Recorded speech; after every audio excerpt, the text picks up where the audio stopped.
আল্লাহ পাক তো তাদেরকেই বেশি ভালোবাসেন। কাদেরকে বেশি ভালোবাসেন? মুমিনদেরকে। কাদেরকে? মুমিনদেরকে।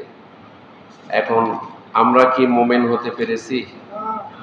আমরা কিন্তু এখনো মুমিন হতে পারি নাই। প্রশ্ন হয় যে 5 ওয়াক্ত নামাজ পড়ছি, রোজা রাখছি, হজ করছি, যাকাত দিচ্ছি, তো মুমিনের বাহিরে নাকি? মুমিনই তো রয়েছে। এখানে অনেকগুলি কথা রয়েছে। মুমিন ওই ব্যক্তি যে আল্লাহ তাআলার বিধানকে আল্লাহর জমিনে বাস্তবায়ন করে, আল্লাহর বিধানকে বাস্তবায়ন করে, তারাই হচ্ছে মুমিন। হ্যাঁ, তিনি যদি নামাজি হয় তিনিও মুমিন হয়ে যাবে।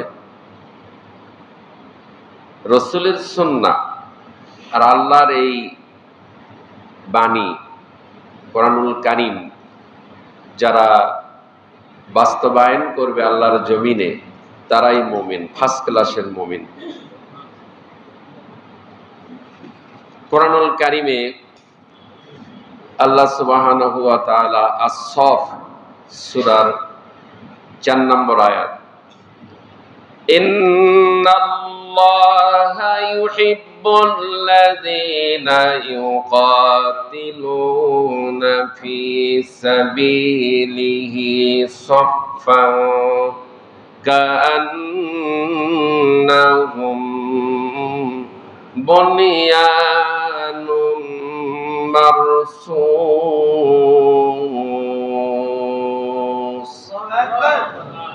আল্লাহ রাব্বুল আলামিন পরিষ্কার ভাবে কোরআনুল কারীমের সূরা সফ 4 নম্বর আয়াত, এই পৃথিবীর জমিনে হাজীদেরকে আল্লাহ বেশি ভালোবাসেন না, নামাজীদেরকে বেশি ভালোবাসেন না,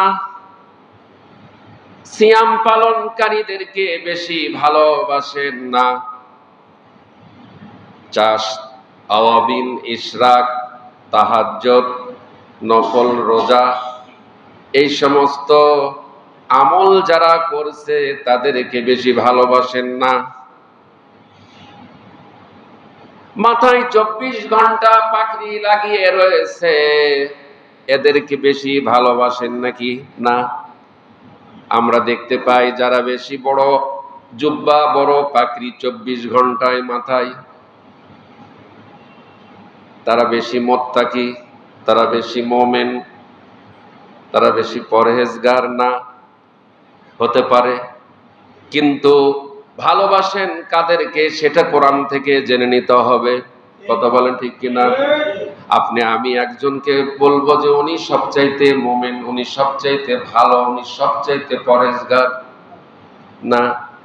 কোরআন বলে দিবে, সুন্নাহ বলে দিবে, আল্লাহ এবং রাসূল বলে দিবে যিনি ভালোকে আর মন্দকে, ফার্স্ট ক্লাসের মুমিনকে, সেকেন্ড ক্লাসের মুমিনকে। কথা কি বোঝা যাচ্ছে?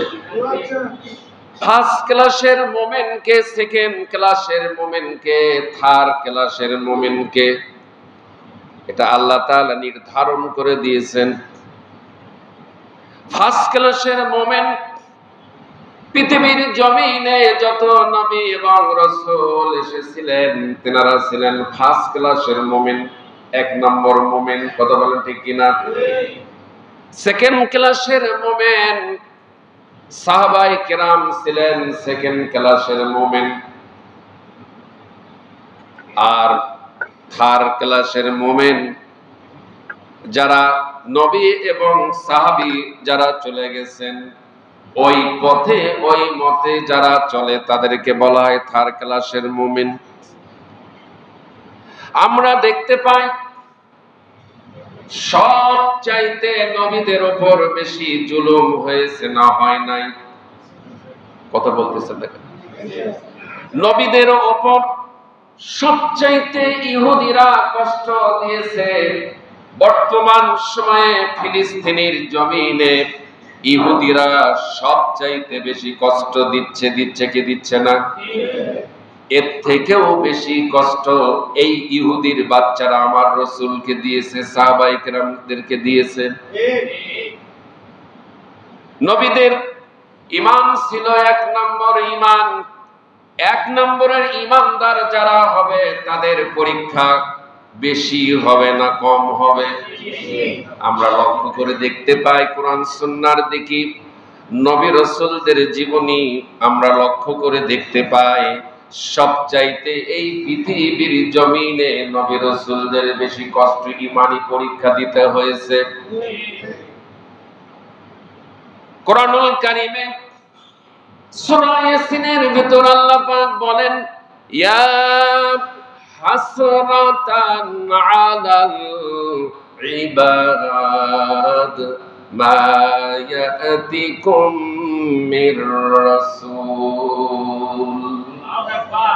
আল্লাহ রাব্বুল আলামিন বলেন, বান্দার জন্য আফসোস, এমন একজন রাসূল নবী প্রেরণ করি নাই যাদের সঙ্গে জাতি কম গোত্র দুর্ব্যবহার করে নাই, যাকে আমি আল্লাহ এই পৃথিবীর বুকে নবী রাসূল করে প্রেরণ করেছি, সেই সমস্ত নবী রাসূলদের সঙ্গে ওই জাতি, ওই কম, ওই গোত্র, তাদের সঙ্গে নবীদের সঙ্গে সবচাইতে দুর্ব্যবহার করেছে, খারাপ ব্যবহার করেছে, নির্যাতন করেছে, নিষ্পেষণ করেছে, কষ্ট দিয়েছে সবচাইতে বেশি।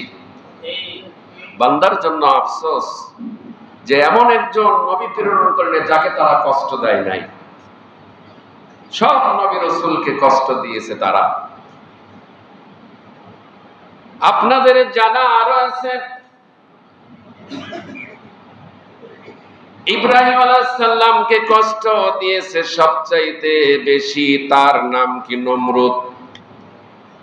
মুসা আলাইহিস সালামকে সবচাইতে কষ্ট দিয়েছে, তার নাম কি? ফিরাউন। আজও ফিরাউন পৃথিবীর জমিনে রয়েছে, ফিরাউন মার্কা মুসলমান। কথা বলেন ঠিক কিনা? ফিরাউনের স্বভাবের সঙ্গে, চরিত্রের সঙ্গে যে মুসলমানের স্বভাব এবং চরিত্র, আমল, আখলাক, চলাফেরা, ওঠা বসা, কথাবার্তা, লেনদেন, ফিরাউনের সঙ্গে যাদের মিলে যাবে, যে সমস্ত মুসলমানদের, ওই সমস্ত মুসলমানগুলি ফিরাউন মার্কা মুসলমান।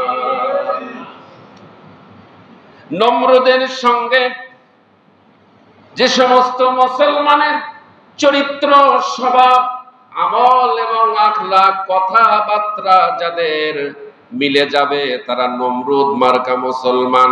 কথা বলেন ঠিক কিনা? আবু জাহেল মার্কা মুসলমান আছে কিনা? আবু জাহেলের কথার সঙ্গে যে মুসলমানের কথা, তাদের চরিত্র, তাদের স্বভাব মিলে যাবে, তারাই হচ্ছে আবু জাহেল মার্কা মুসলমান। ইয়াজিদ মার্কা মুসলমান বাংলার জমিনে আছে কিনা? যে ইয়াজিদ ইমাম হুসাইন রাদিয়াল্লাহু তাআলা আনহুকে শহীদ করেছিল। কথা বলেন ঠিক কিনা? ইসলামের শত্রু ছিল ইয়াজিদ। আজও মুসলমান নামধারী এক শ্রেণীর মুনাফিক ইসলামের শত্রু তারা রয়েছে, ইসলাম সহ্য করতে পারে না। এরা হচ্ছে ইয়াজিদ মার্কা মুসলমান। এরা কোন মার্কা মুসলমান? এরা হচ্ছে ইয়াজিদ মার্কা মুসলমান। ইসলামের সমাজনীতি যারা আল্লাহর জমিনে বাস্তবায়ন হতে দেয় না, এরা হচ্ছে ইয়াজিদ মার্কা মুসলমান। ইয়াজিদ আল্লাহর জমিনে আল্লাহর দেওয়া বিধান কায়েম হতে দেয় নাই। ইয়াজিদ রাসূলের নেতৃত্ব মেনে নেয় নাই। কথা বলেন ঠিক কিনা? আজ মুসলমানের ভেতর রয়েছে, হজ করে, যাকাত দেয়, নামাজ পড়ে, তাহাজ্জুদের নামাজও পড়ে, রমজানের রোজা রাখে, কোরবানি দেয়, কিন্তু আল্লাহর জমিনে আল্লাহর দেওয়া জীবন বিধান বাস্তবায়ন কায়েম করতে চায় না। নিজেরা কায়েম করতে চায় না, অপর মুসলমানকে কায়েম করতে দেয় না। এরা হচ্ছে ইয়াজিদ মার্কা মুসলমান। ঠিক আছে? মিলে যাচ্ছে? মিলে যাচ্ছে? কোরআন মিলে দিচ্ছে, হাদিস মিলে দিচ্ছে। এই মুনাফিকি করে যাবে জাহান্নামে, সেটাও বুঝতেছে না। দুনিয়ার টাটকা, দুনিয়ার টাটকা সবকিছু চায়, বাকির খাতায় শূন্য থাক। ওমর খয়েমের মুরিদ হয়ে ওরা বলে এই বেলা ভাই মদ খেয়ে নাও, কাল নিশীতে ভরসা কই, চাঁদনী যুগ যুগ ধরে জাগিবে তো, আমরা তো আর রব না শুন।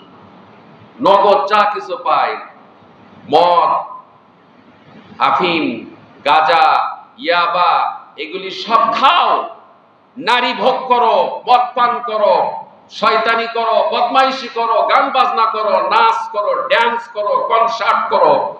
করতেছে কিনা? পয়লা বৈশাখ গান বাজনাতে কনসার্ট করলো না? কুলু ওয়া তামাত্তাউ, খাও, পান করো। আল্লাহ বলতেছে ফাইন্না মাসিরুকুম ইলাল নার, ফাইন্না মাসিরুকুম ইলান নার, জাহান্নামের আগুন তোদের জন্য অপেক্ষা করতেছে। তোরা মুসলিম নামধারী, তোরা কনসার্ট করিস, বাংলা নববর্ষকে গান বাজনার মাধ্যমে তোরা বর্ষকে বরণ করে নিলি, তোদের জন্য জাহান্নামের আগুন অপেক্ষা করতেছে। খতিবের দায়িত্ব জাতিকে সজাগ করে দেওয়া, সাবধান করে দেওয়া। ওরা যে গুনাহের ভিতর, পাপের ভিতর, পাপের সাগরে, গুনাহের সাগরে হাবুডুবু খাচ্ছে, ওই গুনাহের সাগর থেকে ওদেরকে উদ্ধার করা খতিবের দায়িত্ব।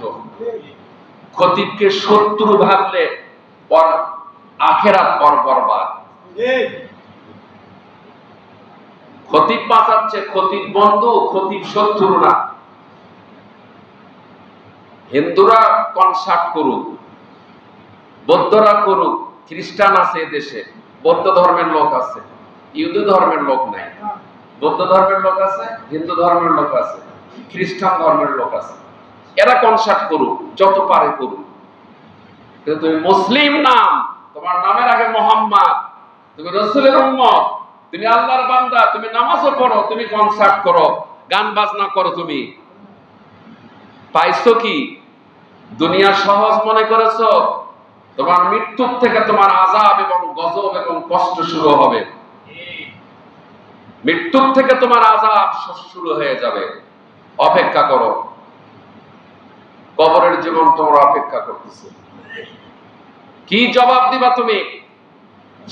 জাতিকে তুমি গান উপহার দিয়েছো, কনসার্ট উপহার দিয়েছো, জাতিকে তুমি ড্যান্স উপহার দিয়েছো, জাতিকে তুমি হারাম জিনিস উপহার দিয়েছো।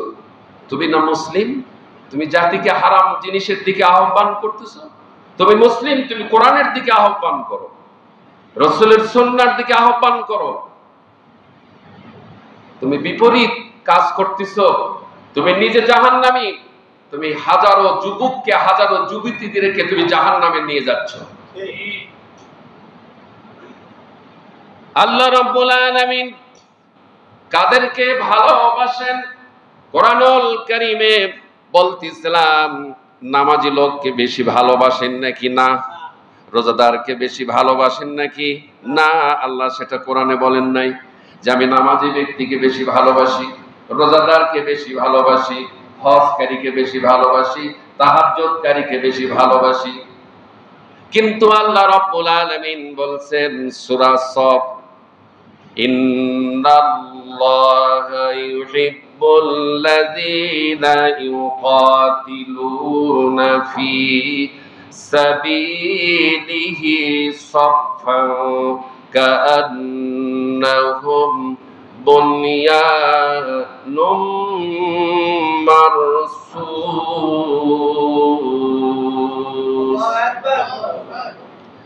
আল্লাহ রাব্বুল আলামিন বলেন, মুমিনদের ভেতর, নামাজীদের ভেতর, রোজাদারদের ভেতর, হজকারীদের ভেতর, যাকাতকারীদের ভেতর, কুরবানি দাতাদের ভেতর, তাহাজ্জুদ গুজারের ভেতর, এই সমস্ত বান্দাগুলির ভেতর আমি আল্লাহ সবচাইতে তাদেরকেই বেশি ভালোবাসি। তারা কারা?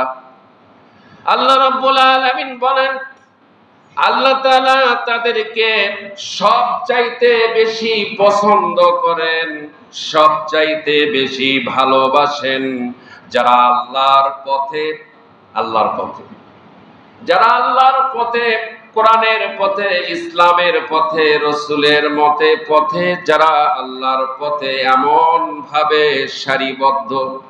এই যে আমরা নামাজের কাতারে সারিবদ্ধ বসে আছি না, কথা বলতেছেন না? সারিবদ্ধভাবে বসে আছি না? না ঘুমাচ্ছেন আপনারা? আল্লাহ পাক বলেন, যারা আমি আল্লাহর পথে এমন ভাবে সারিবদ্ধ হয়ে লড়াই করে, নবীরা লড়াই করছেন কিনা?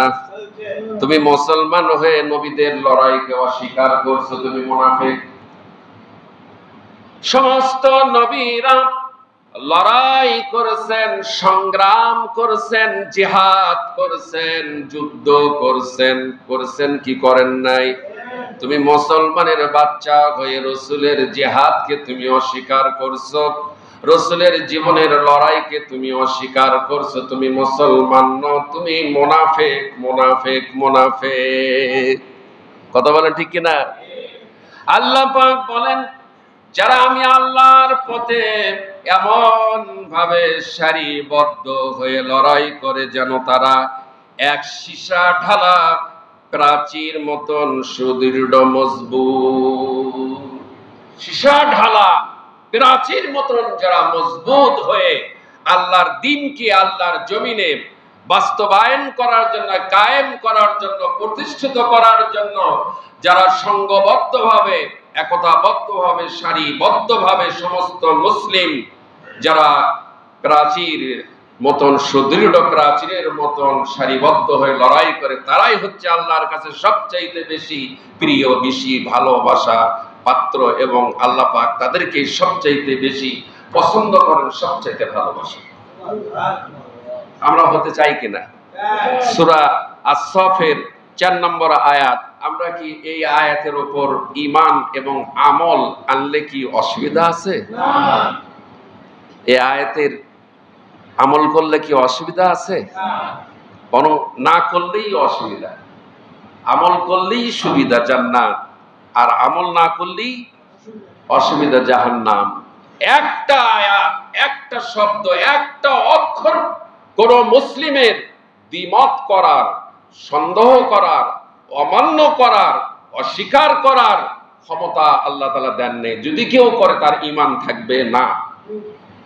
কোরআনের একটা অক্ষর কেউ অমান্য করলে তার ঈমান থাকবে না, সে বেঈমান হয়ে যাবে। এবার আসেন মূল আলোচনায় চলে যায়। এখন মূল আলোচনা, আজকে মুমিনদের পুরস্কার দুনিয়া এবং আখিরাতে। কত জুমায় বলেন তো? তুমি বলো না, কত জুমায় আমরা কয় নম্বর আলোচনা করা হয়েছে? দেখি আরো যদি স্মরণ থাকে একটু বলেন।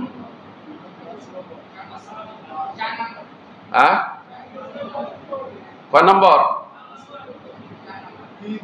আজকে কয় নম্বর হবে? 5 নম্বর। আমারও স্মরণ আছে 4 নম্বর আমরা আলোচনা শেষ করছি। মুমিনদেরকে এক নির্দিষ্ট কথার মাধ্যমে আল্লাহ প্রতিষ্ঠিত করবেন। 13 নম্বর পারা, 18 নম্বর পৃষ্ঠার প্রথম লাইন, সূরা ইব্রাহিম, 14 নম্বর সূরা ইব্রাহিম, আয়াত নম্বর 27। ইউসাব্বিতুল্লাহুল্লাযীনা আমানু বিল কওলিস সাবিতি ফিল হায়াতিদ দুনিয়া ওয়া ফিল আখিরাহ। আল্লাহ তাআলা মুমিন ঈমানদারদের তাদের 700 কলেমা দ্বারা মজবুত রাখেন। কলেমা যারা পড়েছেন সাহাবা ইকরাম, নবী রাসূল, তাদেরকে মজবুত রেখেছিলেন কিনা আল্লাহ? আজও যদি কোনো মুমিন, কোনো ঈমানদার কলেমা দ্বারা যদি, কলেমা কর্তৃক যদি, কলেমা অনুযায়ী যদি নিজের ব্যক্তি, পরিবার, সমাজ এবং রাষ্ট্র কলেমা ভিত্তিক যদি নিজের জীবন গড়ে, আল্লাহ তাআলা এটার উপরেই তাকে দায়েম এবং কায়েম এবং মজবুত রেখে দিবেন। সুবহানাল্লাহ। দুনিয়ার জীবনে এবং আখিরাতের জীবনেও, দুনিয়ার জীবন এবং আখিরাতের জীবন, সমস্ত নবী রাসূলরা এই কলেমার দাওয়াত দিয়েছেন। যারা এই কলেমার দাওয়াত গ্রহণ করেছে তাদের উপর বাধা এসেছিল কিনা? ঈমান যত মজবুত বাধা তত বেশি। যার ঈমান যত মজবুত তার জীবনের তত বাধা বেশি, আর ঈমান যত কমজোরি তার জীবনে কোনো ঝুঁকিপূর্ণ নেই, কোনো ঝুঁকি নাই, তার কোনো বাধা নাই। এরকম মুসলমানও আছে, নামাজ পড়বো, রোজা করব, হজ করব, যাকাত দিব, বাস আমি তো ইসলাম মেনেই চললাম, আমার আর কি করা লাগবে। কিন্তু সূরা আস-সফের 4 নম্বর আয়াত যেটা তরজমা শোনা হলো, আল্লাহ তাআলা বলতেছেন যে এইটুকুই সমাপ্ত না। নবীরা কি এইটুকুর জন্য নামাজ, রোজা, হজ, যাকাত দেওয়ার জন্যই নবী রাসূলরা পৃথিবীতে এসেছিল? আসে নাই। আল্লাহ পাকের দেওয়া জীবন বিধান, জীবন ব্যবস্থা, কোরআন আর সুন্নাহ জমিনে বাস্তবায়ন করতে হবে। এটা হচ্ছে প্রত্যেকটি মুসলিমের দায়িত্ব, প্রত্যেকটি ঈমানদারের দায়িত্ব। এই দায়িত্বটা যদি মুস্তাহাব হতো, নফল হতো, সুন্নতে গায়রে মুআক্কাদা হতো, ওয়াজিব হতো, ফরজে কিফায়া যদি হতো, এটা ফরজে আইন, এটা ফরজে আইন। আল্লাহর দেওয়া জীবন বিধান, জীবন ব্যবস্থা জমিনে কায়েম করা প্রত্যেক মুসলিম নর নারীর জন্য ফরজে আইন। এটা অনেকে জানেই না এবং অনেকে এটা বক্তব্য দেয়ও না, কথা বলে ঠিক কিনা? এটা আমাদের ফরজে আইন। সকল ফরজের উপর বড় ফরজ আল্লাহর দ্বীনকে জমিনে কায়েম করা, এটা হচ্ছে সবচাইতে বড় ফরজ। কি জন্য? আল্লাহর জমিনে আল্লাহর দ্বীন যদি কায়েম না হয়, জমিন থেকে সুদ বন্ধ হবে নাকি? কেউ বন্ধ করতে পারবে নাকি? ঘুষ বন্ধ হবে না, দুর্নীতি বন্ধ হবে না, সন্ত্রাস বন্ধ হবে না দিন কায়েম না হওয়া পর্যন্ত। চাঁদাবাজি বন্ধ হবে না, টেন্ডারবাজি বন্ধ হবে না। রাস্তার কাজের স্যাংশন হয়েছে 1 কোটি, কিন্তু কন্ট্রাক্টর মাত্র 50 লক্ষ টাকার কাজ করে আর বাকি 50 লক্ষ টাকা ঠিকাদার কন্ট্রাক্টর পকেটে তোলে। কথা বলা ঠিক কিনা? যেটুকু মাল রাস্তায় দেওয়া লাগবে সেটুকু মাল দেয় না, 2 মাস 3 মাসের ভেতর উঠে চলে যায়। কথা বলা ঠিক কিনা? সিমেন্ট জাব যে পরিমাণ দেওয়া লাগবে 4-এর ভাগ 4 কারায় কি 4-এর কড়া ভাগ, সেখানে দিচ্ছে 12 ভাগ। সম্মানিত উপস্থিতি, রন্দরে রন্দরে এইভাবে দুর্নীতি দিয়ে 6 লাখ যদি দিন কায়েম হয়ে যায়, তাহলে সমস্ত অনাচার, অবিচার, দুর্নীতি, সুদ মুক্ত একটি, শোষণ মুক্ত একটি, চাঁদাবাজ মুক্ত একটি বাংলাদেশ আল্লাহর কোরআন জাতিকে উপহার দিবে। জোরে বলেন সুবহানাল্লাহ। চিন্তা এত বেড়ে গেছে। শাকপালা মসজিদের ইমাম, আমার সম্পর্ক জামাই, 3000 টাকা পকেটে, শ্বশুর বাড়িতে রাতে ছিল, ফজরের নামাজ পড়ার জন্য খান্দার থেকে শাকপালা যাবে, রাস্তার ভেতর ছিনতাইকারীরা ধরে 3000 টাকা এবং মোবাইল সব তার কাছ থেকে কেড়ে নিছে। প্রশাসনের অনেক ভাই এখানে আছেন, যেহেতু 7 মাথার মসজিদ, আমি এই বিষয়টা এই জন্যই আনলাম। দিনে ঘুম পারেন, রাতে আপনাদের দায়িত্বটা সঠিকভাবে পালন করেন।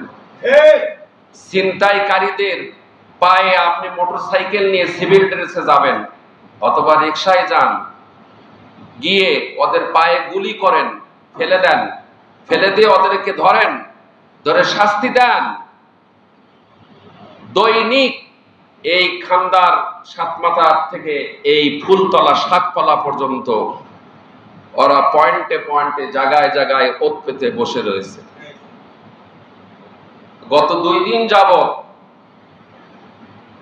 আমার নিজের বাস্তব আমি নিজে দেখলাম, 3টা রিকশাওয়ালাকে তারা গাড়ি থামিয়ে দিল, যাত্রীর কাছে যা আছে সব ছিনিয়ে নিল।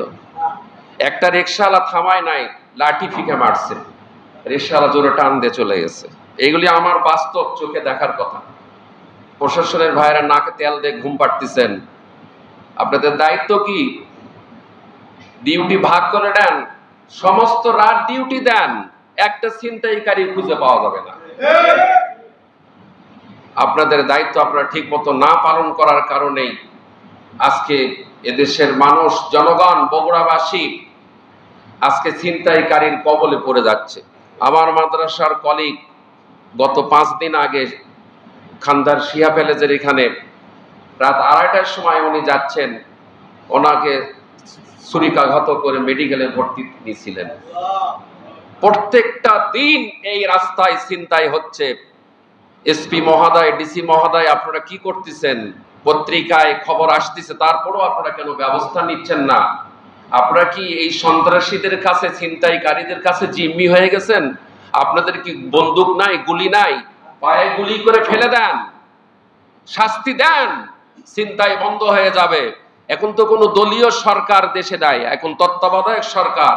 তার আমলে যদি সন্ত্রাসী, ছিনতাইকারী, চাঁদাবাজি যদি বন্ধ না হয়, তো বন্ধ কবে হবে? সম্মানিত উপস্থিতি, আল্লাহ রাব্বুল আলামিন বলেন, আল্লাহ তাআলা মুমিন বান্দাদের তাদের শাশ্বত কলেমা দ্বারা মজবুত রাখেন দুনিয়ার জীবন এবং আখিরাতের জীবন।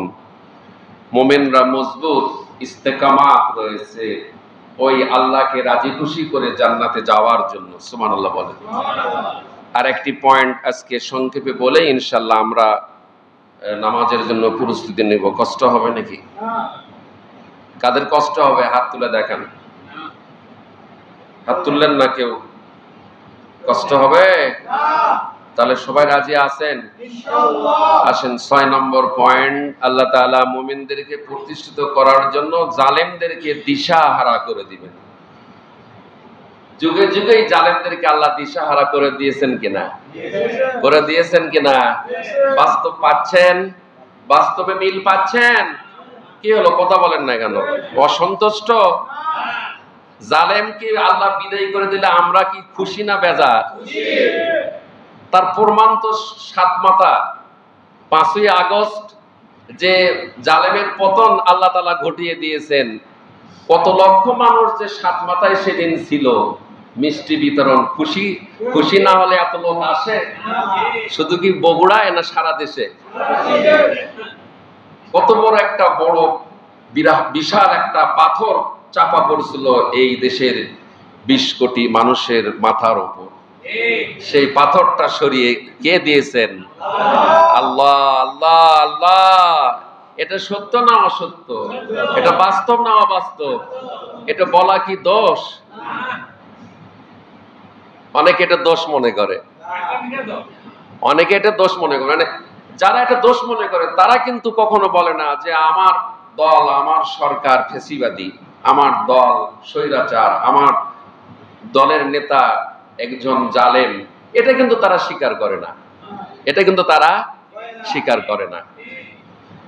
এই অনুভূতি তো দিয়েছে যে আমার নেতা নেত্রী, আমার দলের লিডাররা কি করতেছে, জাতিকে কি দিচ্ছে। এই যে বৈশাখ মাস যদি থাকতো, এতক্ষণ কি বিদ্যুৎ পাতেন? এই পুরো রমজান মাস বিদ্যুৎ বন্ধ ছিল না চালু ছিল? আলহামদুলিল্লাহ বলেন, আলহামদুলিল্লাহ বলেন, আলহামদুলিল্লাহ। সাময়িক কিছু সময়ের জন্য বিদ্যুৎ অফ থাকলেও আবার বিদ্যুৎ চালু করে দেন কিনা? আলহামদুলিল্লাহ, আলহামদুলিল্লাহ। আর ওরা তো ঘন্টায় ঘন্টায় বিদ্যুৎ বন্ধ। এই কথা বলাতে কি মন খারাপ করতেছেন নাকি? এই কথা বলার পারমিশন আমার আল্লাহ আমাকে দিয়েছেন, আমার রসুল দিয়েছেন। এই মেম্বরে বসলে এই সঠিক কথাই বলা লাগবে। আপনার বাড়িতে নিয়ে গেলে আমার বলা লাগবে না, তখন আপনি বলতে পারেন যে আমার বাড়ি, আপনি এই কথাটা বলেন না। কিন্তু এই মেম্বরে, এটা কার ঘর? আল্লাহর। আল্লাহর বাড়ির, আল্লাহর ঘরের এই মেম্বরে কোরআনের কথা বলবো না তো কার কথা বলবো? সম্মানিত উপস্থিতি, আল্লাহ রাব্বুল আলামিন বলেন, মুমিনদেরকে আমি প্রতিষ্ঠিত করার জন্য জালেমদেরকে আমি দিশাহারা করে দেই। নমরুদ আল্লাহর সঙ্গে যুদ্ধ করবে, জিহাদ করবে অর্ডার দিয়ে দিল। নমরুদ নিজেই আল্লাহকে বলতেছেন, ইব্রাহিমকে বলতেছে যে তোমার আল্লাহর সঙ্গে আমি নমরুদ যুদ্ধ করব, তোমার আল্লাহকে আসতে বলো অমুক দিন অমুক মাঠে। কত বড় দুঃসাহস, কত বড় দুঃসাহস! একটু আগেই বলছিলাম এরকম নমরুদ মার্কা মুসলমান আছে কিনা? ইব্রাহিম আলাইহিস সালাম বললেন নির্দিষ্ট দিন তুমি ঠিক করো। নির্দিষ্ট দিন ঠিক করা হয়ে গেল সোমবার আসরের নামাজের পর। সোমবার আসরের নামাজের পর নমরুদ যুদ্ধ করবে আল্লাহর সঙ্গে। জোরে বলেন নাউজুবিল্লাহ। ভাই গেটটা খুলে দেন, গেটটা খুলে দেন। ওনাকে প্রবেশ করতে দেন, অন্তপক্ষে প্রবেশ করে বাইরে যাক, এদিক দিয়ে ঢুকে ভিতরে চলে যাক। সম্মানিত উপস্থিতি, এদিকে খেয়াল করুন, লক্ষ্য করুন। নমরুদ আল্লাহর সঙ্গে যুদ্ধ করবে। আল্লাহ পাক বললেন ইব্রাহিম নমরুদকে অমুক দিন অমুক সময় সোমবার দিন আসরের নামাজের পর সন্ধ্যা হয়ে যাবে, এমন সময় নমরুদ ইব্রাহিমকে বলছে তোমার আল্লাহ কোথায়? সময় তো চলে গেল। সম্মানিত উপস্থিতি, আল্লাহ রাব্বুল আলামিন বহেকা পাহাড় থেকে ঝাঁকে ঝাঁকে মশা, আল্লাহর সৈনিক সেনাবাহিনী, আল্লাহর রিজার্ভ ফোর্স আল্লাহ ছেড়ে দিল। নমরুদের 1 লক্ষের অধিক তার সঙ্গী সাথী, তার অনুসারী ছিল। মুহূর্তের ভেতর মশাগুলি এই নমরুদের সৈন্যদেরকে আক্রমণ করা শুরু করলো। মুহূর্তের ভেতর নমরুদের সমস্ত দল বল বাহিনী শিষ্য কর্মী সব শেষ হয়ে গেল। নমরুদ এবার একা। নমরুদ এবার একা। আল্লাহ পাক বলেন ইন্না বাতশা রাব্বিকা লাশাদীদ। আল্লাহ রাব্বুল আলামিন বলেন আমার ধরা সত্য ধরা, আমি যাকে ধরি আমার ধরার থেকে সে আর কখনো রক্ষা পাবে না। সম্মানিত উপস্থিতি, আল্লাহ রাব্বুল আলামিনের নির্দেশ হলো ন্যাংরা একটা প্রতিবন্ধী মশা। কি মশা? ন্যাংরা একটা প্রতিবন্ধী মশা। এই মশাটা নমরুদের নাকের বাম ছিদ্র দিয়ে এই নরম জায়গা পর্যন্ত পৌঁছে গেল। আল্লাহর সঙ্গে যুদ্ধ করবে। আল্লাহ বলছে তোর সাইজ করতেছি, দেরি কর। দুর্বল জিনিস দিয়ে, দুর্বল জিনিস দিয়ে। এই ঘটনার সঙ্গে বাংলাদেশের মিল আছে কিনা? আছে কিনা? এই তো মিলিয়ে দেওয়া। কোরআন মিলে দেয়। কি মিলে দেয়? কোরআন মিলে দেয়। সম্মানিত উপস্থিতি, প্রতিবন্ধী ন্যাংরা মশা নমরুদের নাকের বাম ছিদ্র দিয়ে শুধুমাত্র এই নরম জায়গায় গিয়ে একটু করে এরকম কি করতেছে? কামড়াচ্ছে। নমরুদ বলতেছে আমি তো আর সহ্য করতে পারতেছি না, আমার বড় কষ্ট হচ্ছে। তৎকালীন চিকিৎসক বলতেছে এর ট্রিটমেন্ট হলো নিজের লোক দিয়ে মাথায় জুতা মারো তালে তালে। নমরুদের মাথায় জুতা মারো তালে তালে। জুতা মারা শুরু করে দিল। ব্যথা তখন, পেইন তখন কমে যায়। আবার যখন জুতা মারা বন্ধ করে দেয় আবার পেইন শুরু হয়ে যায়।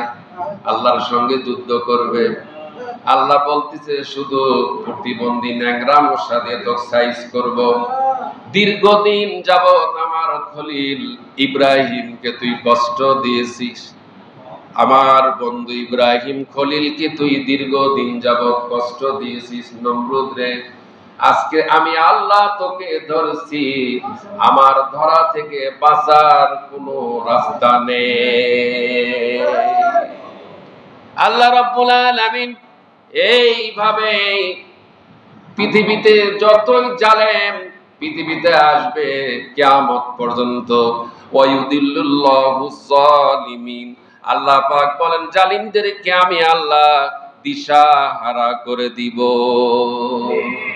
বাংলাদেশেও বৃহৎ বড় বড় দল কিছুই করতে পারে নাই, ছোট্ট ছোট্ট ছাত্ররা কি আন্দোলন ডাক দিল, আল্লাহ তাআলা উপর থেকে আল্লাহর ফয়সালা দান করে দিলেন। সুবহানাল্লাহ বলেন। যুগে যুগে ভবিষ্যতেও যদি এরকম আবার কোনদিন যদি আল্লাহ না করুক কোন জালেম শাসক যদি বাংলার এই জমিনে যদি চেয়ারে যদি আসে, যেমনটি ভাবে 5ই আগস্ট আল্লাহ করে দিয়েছেন এমনি ভাবে ভবিষ্যতেও করে দিতে পারেন কিনা, পারবেন কিনা? আপাত চিন্তাও করে নাই যে আমার ওয়াকার রহমান নাকি ওয়াকারুজ্জামান আমার খাস লোক, তারপরেও আমাকে সরে যেতে হলো। তিনি রক্ষা করতে পারলেন না, সেনাবাহিনী দিয়ে আর্মি দিয়ে রক্ষা করতে পারলেন না। তিনি বললেন যে তাড়াতাড়ি চলে যান, আর থাকা সম্ভব নয়। এটা কার ফয়সালা? কেউ চিন্তা করে নাই, আপাও চিন্তা করেন নাই, ওই ওয়াকারুজ্জামান উনিও চিন্তা করেন নাই, কেউ চিন্তা করে নাই। চিন্তা ওপর থেকে ফয়সালা। কার ফয়সালা? বদরের যুদ্ধে মাআজ মুআব্বাস 10 বছরের বালক আবু জাহেলকে খতম করে দিয়েছে, নমরুদকে প্রতিবন্ধী মশা, ফিরাউনকে লোহিত সাগর নীল দরিয়ায় পানিতে ডুবে চুবে। এগুলোর ইতিহাস, এগুলি কি ইতিহাস। আল্লাহ তাআলা বলেন মুমিনদেরকে আমি আল্লাহ প্রতিষ্ঠিত করব আমার জমিনে, আর সমস্ত জালেমদেরকে আমি আল্লাহ আমার সৈন্য বাহিনী পাঠিয়ে দিয়ে জালেমদেরকে আমি আমার জমিন থেকে বিদায় করে দিব। আসুন আল্লাহ তাআলা আমাদের সকলকে কবুল করুন।